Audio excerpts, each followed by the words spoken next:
ओम शांति। 2 मई 2020 बाबा के महावाक्य।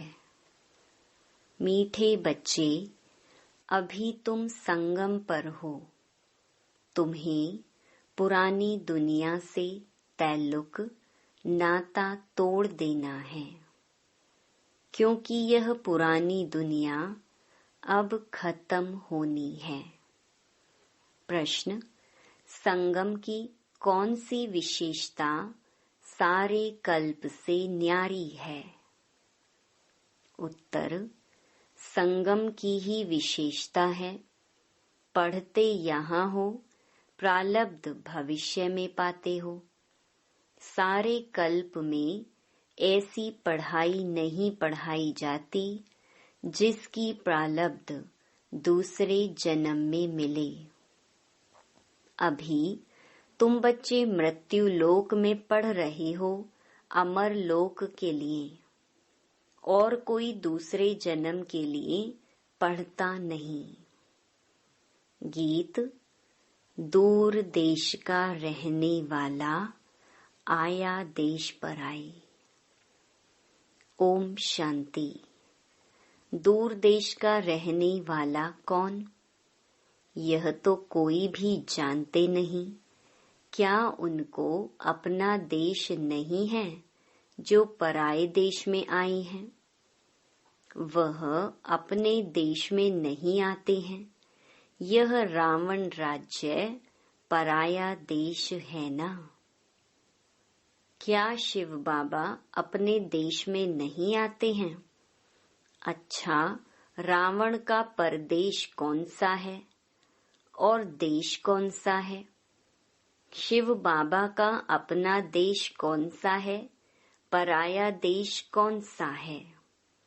फिर बाप आते हैं पराये देश में, तो उनका देश कौन सा है? अपने देश की स्थापना करने आते हैं, लेकिन क्या वह अपने देश में खुद आते हैं? एक दो ने सुनाया। अच्छा, इस पर सब विचार सागर मंथन करना। यह बहुत समझने की बात है। रावण का पराया देश बताना बहुत सहज है। राम राज्य में कभी रावण आता नहीं। बाप को रावण के देश में आना पड़ता है, क्योंकि रावण राज्य को चेंज करना होता है। यह है संगम युग। वह सतयुग में भी नहीं आते, कलयुग में भी नहीं आते, संगम युग पर आते हैं। तो यह राम का भी देश है, रावण का भी देश है। इस किनारे राम का, उस किनारे रावण का है। संगम है ना? अभी तुम बच्चे संगम पर हो, न इस तरफ न उस तरफ हो। अपने को संगम पर समझना चाहिए। हमारा उस तरफ ताल्लुक नहीं है।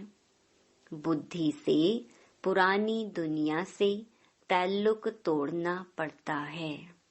रहते तो यहाँ ही हैं, परंतु बुद्धि से जानते हैं यह पुरानी दुनिया ही खत्म होनी है। आत्मा कहती है, अभी मैं संगम पर हूँ। बाप आया हुआ है, उनको खिवैया भी कहते हैं। अभी हम जा रहे हैं। कैसे? योग से। योग के लिए भी ज्ञान है, ज्ञान के लिए भी ज्ञान है। योग के लिए समझाया जाता है, अपने को आत्मा समझो, फिर बाप को याद करो। यह भी ज्ञान है ना? ज्ञान अर्थात समझानी। बाप मत देने आए हैं, कहते हैं अपने को आत्मा समझो। आत्मा ही 84 जन्म लेती है। बाप बच्चों को ही विस्तार से बैठ समझाते हैं। अभी यह रावण राज्य खत्म होना है। यहाँ है कर्म बंधन, वहाँ है कर्म संबंध। बंधन दुख का नाम है, संबंध सुख का नाम है। अब कर्म बंधन को तोड़ना है। बुद्धि में है हम इस समय ब्राह्मण संबंध में हैं, फिर दैवी संबंध में जाएंगे। ब्राह्मण संबंध का यह एक ही जन्म है, फिर 8 और 12 जन्म दैवी संबंध में होंगे। यह ज्ञान बुद्धि में है, इसलिए कलयुगी छीछी कर्म बंधन से जैसे ग्लानि करते हैं। इस दुनिया के कर्म बंधन में अभी रहना नहीं है। बुद्धि मिलती है, यह सब हैं आसुरी कर्म बंधन। हम भी गुप्त एक यात्रा पर हैं। यह बाप ने यात्रा सिखलाई है, फिर इस कर्म बंधन से न्यारे हो हम कर्मातीत हो जाएंगे। यह कर्म बंधन अब टूटना ही है। हम बाप को याद करते हैं कि पवित्र बन चक्र को समझ चक्रवर्ती राजा बने। पढ़ रहे हैं, फिर उनका एम ऑब्जेक्ट प्रालब्ध भी चाहिए ना। तुम जानते हो हमको पढ़ाने वाला बेहद का बाप है। बेहद के बाप ने हमको 5000 वर्ष पहले पढ़ाया था। यह ड्रामा है ना। जिनको कल्प पहले पढ़ाया था उनको ही पढ़ाएंगे। आते रहेंगे, वृद्धि को पाते रहेंगे। सब तो सतयुग में नहीं आएंगे, बाकी सब जाएंगे वापस घर। इस पार है नरक, उस पार है स्वर्ग। उस पढ़ाई में तो समझते हैं, हम यहाँ पढ़ते हैं, फिर प्रालब्ध भी यहाँ पाएंगे। यहाँ हम पढ़ते हैं संगम युग पर। इनकी प्रालब्ध हमको नई दुनिया में मिलेगी। यह है नई बात। दुनिया में ऐसे कोई नहीं कहेंगे कि तुमको इसकी प्रालब्ध दूसरे जन्म में मिलेगी। इस जन्म में अगले जन्मों की प्रालब्ध पाना, यह सिर्फ इस संगम युग पर ही होता है। बाप भी आते ही संगम युग पर हैं। तुम पढ़ते हो पुरुषोत्तम बनने के लिए। एक ही बार भगवान ज्ञान सागर आकर पढ़ाते हैं नई दुनिया अमरपुरी के लिए। यह तो है कलयुग मृत्यु लोक। हम पढ़ते हैं सतयुग के लिए, नरकवासी से स्वर्गवासी होने के लिए। यह है पराया देश, वह है अपना देश। उस अपने देश में बाप को आने की दरकार नहीं है। वह देश बच्चों के लिए ही है। वह सतयुग में रावण का आना नहीं होता है। रावण गुम हो जाता है। फिर आएगा द्वापर में, तो बाप भी गुम हो जाता है। सतयुग में कोई भी उनको जानते नहीं, तो याद भी क्यों करेंगे। सुख की प्रालब्ध पूरी होती है, तो फिर रावण राज्य शुरू होता है। इनको पराया देश कहा जाता है। अभी तुम समझते हो हम संगम युग पर हैं। हमको रास्ता दिखलाने वाला बाप मिला है। बाकी सब धक्के खाते रहते हैं। जो बहुत थके हुए होंगे, जिन्होंने कल्प पहले रास्ता लिया होगा, वह आते रहेंगे। तुम पंडे सबको रास्ता बताते हो। यह है रूहानी यात्रा का रास्ता। सीधे चले जाएंगे सुख धाम। तुम पंडे पांडव संप्रदाय हो। पांडव राज्य नहीं कहेंगे। राज्य न पांडवों को न कौरवों को है। दोनों को ताज नहीं है। भक्ति मार्ग में दोनों को ताज दे दिया है। अगर दें भी तो कौरवों को लाइट का ताज नहीं देंगे। पांडवों को भी लाइट नहीं दे सकते क्योंकि पुरुषार्थी हैं। चलते चलते गिर पड़ते हैं, तब किसको देवें। इसलिए यह सब निशानी विष्णु को दी हैं, क्योंकि वह पवित्र हैं। सतयुग में सब पवित्र संपूर्ण निर्विकारी होते हैं। पवित्रता की लाइट का ताज है। इस समय तो कोई पवित्र नहीं है।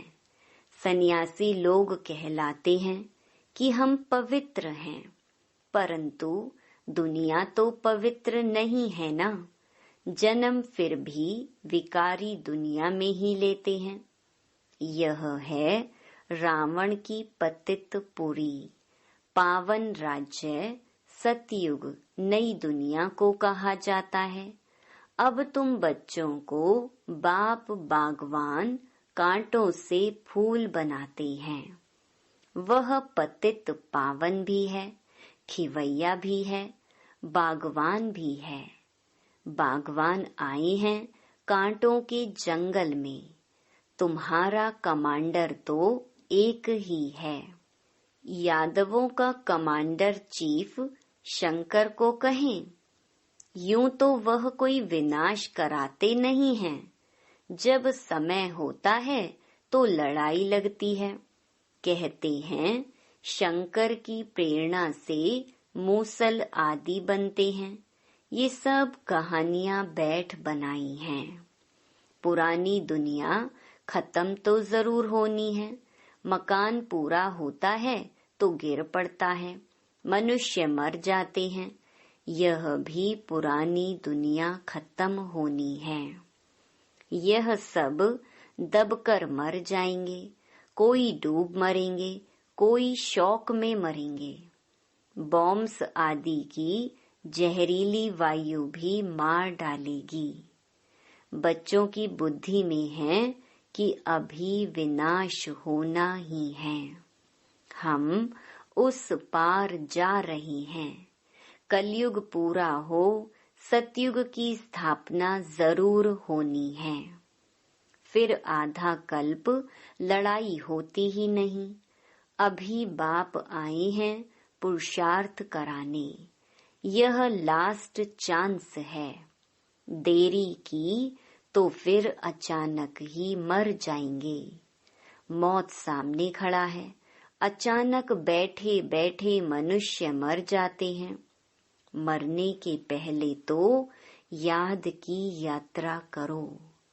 अभी तुम बच्चों को घर जाना है, इसलिए बाप कहते हैं बच्चे घर को याद करो। इससे अंतमति सुगति हो जाएगी। घर चले जाएंगे, परंतु सिर्फ घर को याद करेंगे तो पाप विनाश नहीं होंगे। बाप को याद करेंगे तो पाप विनाश हो और तुम अपने घर चले जाएंगे। इसलिए बाप को याद करते रहो। अपना चार्ट रखो तो मालूम पड़ेगा सारे दिन में हमने क्या किया। 5-6 वर्ष की आयु से लेकर अपनी लाइफ में क्या क्या किया वह भी याद रहता है। ऐसे भी नहीं सारा टाइम लिखना पड़ता है। ध्यान में रहता है बगीचे में बैठ बाबा को याद किया। दुकान पर कोई ग्राहक नहीं है, हम याद में बैठे रहें। अंदर में नोट रहेगा। अगर लिखने चाहते हो तो फिर डायरी रखनी पड़े। मूल बात है ही यह। हम तमो प्रधान से सतो प्रधान कैसे बने, पवित्र दुनिया के मालिक कैसे बने, पतित से पावन कैसे बने। बाप आकर यह नॉलेज देते हैं। ज्ञान का सागर बाप ही है। तुम अभी कहते हो बाबा हम आपके हैं, सदैव आपके ही हैं, सिर्फ भूलकर देह अभिमानी हो गए हैं। अभी आपने बताया है तो हम फिर देही अभिमानी बनते हैं। सतयुग में हम देही अभिमानी थे, खुशी से एक शरीर छोड़ दूसरा लेते थे। तो तुम बच्चों को यह सब धारणा कर फिर समझाने लायक बनना है, तो बहुतों का कल्याण होगा।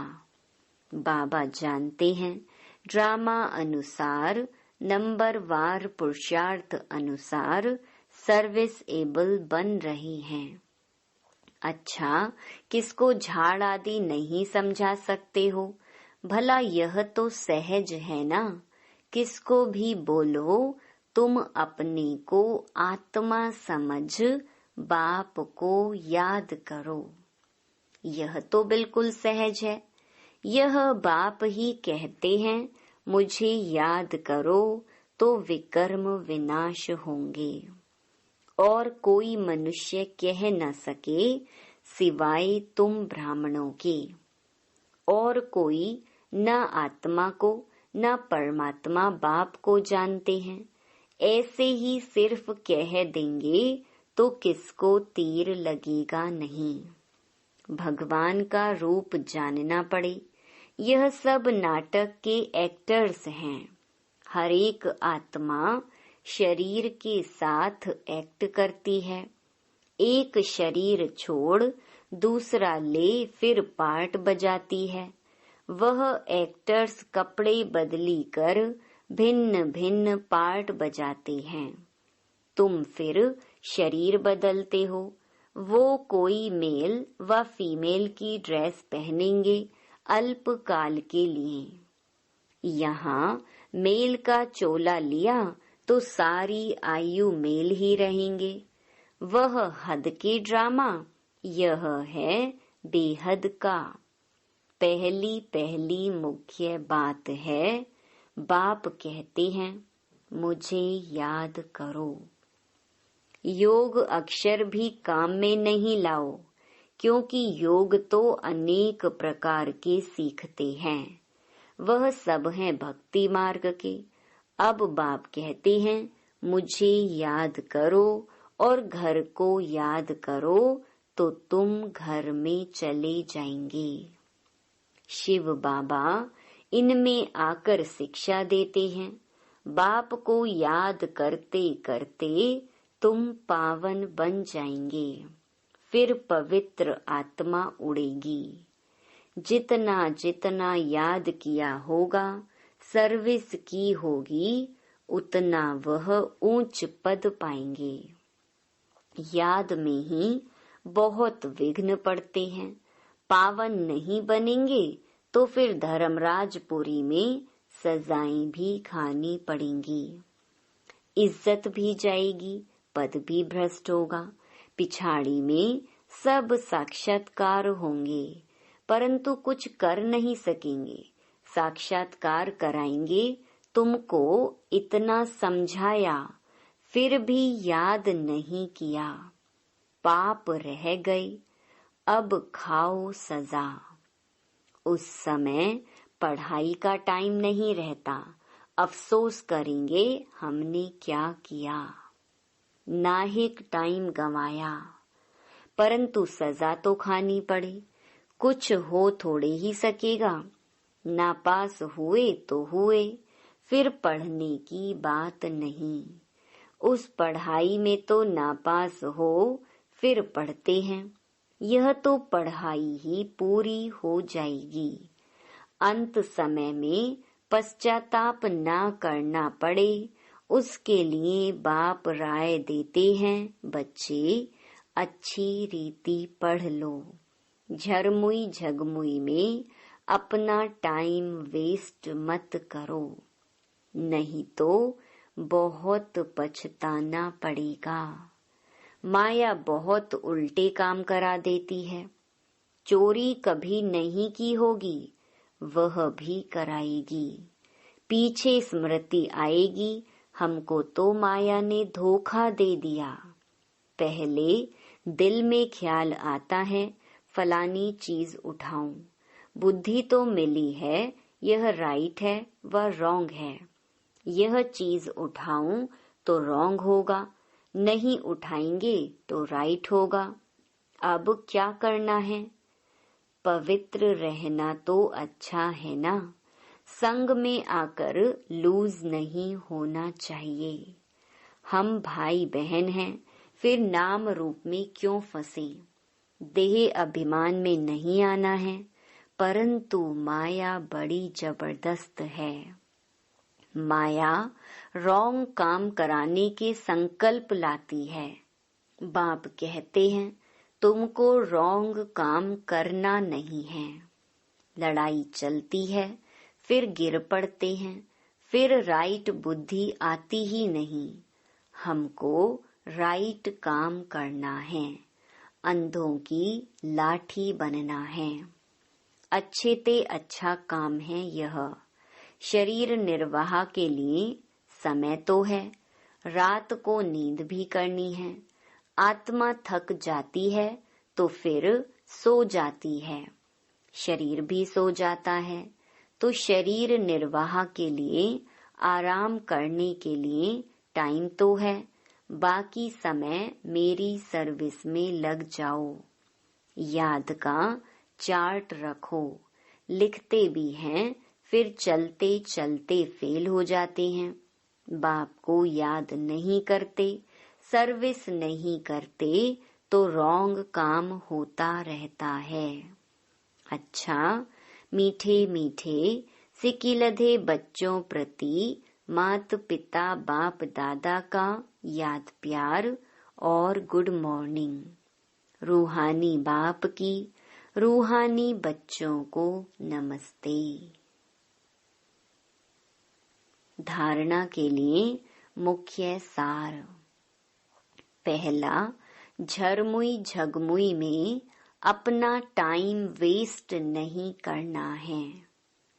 माया कोई भी उल्टा काम ना कराए, यह ध्यान रखना है। संग दोष में आकर कभी लूज नहीं होना है। देह अभिमान में आकर किसी के नाम रूप में नहीं फंसना है। दूसरा, घर की याद के साथ साथ बाप को भी याद करना है। याद के चार्ट की डायरी बनानी है। नोट करना है, हमने सारे दिन में क्या क्या किया, कितना समय बाप की याद में रहे। वरदान, उदार चित्त की विशेषता द्वारा स्व और सर्व का उद्धार करने वाले आधार और उद्धार मूर्त भव। उदार चित्त अर्थात सदा हर कार्य में फ्राख दिल, बड़ी दिल वाले। अपने गुण से दूसरे को गुणवान बनाने में सहयोगी बनना, शक्ति व विशेषता भरने में सहयोगी बनना, अर्थात महादानी फिराख दिल बनना ही उदार चित्त आत्मा की विशेषता है। ऐसी विशेषता संपन्न आत्माएं ही आधार और उद्धार मूर्त बनने में सफलता का वरदान प्राप्त करती हैं, क्योंकि सेवा के आधार स्वरूप बनना अर्थात स्व और सर्व के उद्धार के निमित्त बन जाना। स्लोगन, आप और बाप दोनों ऐसा कंबाइंड रहो जो तीसरा कोई अलग कर न सके। Om Shanti. To watch Peace of Mind channel videos on YouTube, subscribe us on youtube.com/tvpeaceofmind. Just a click for a peaceful life.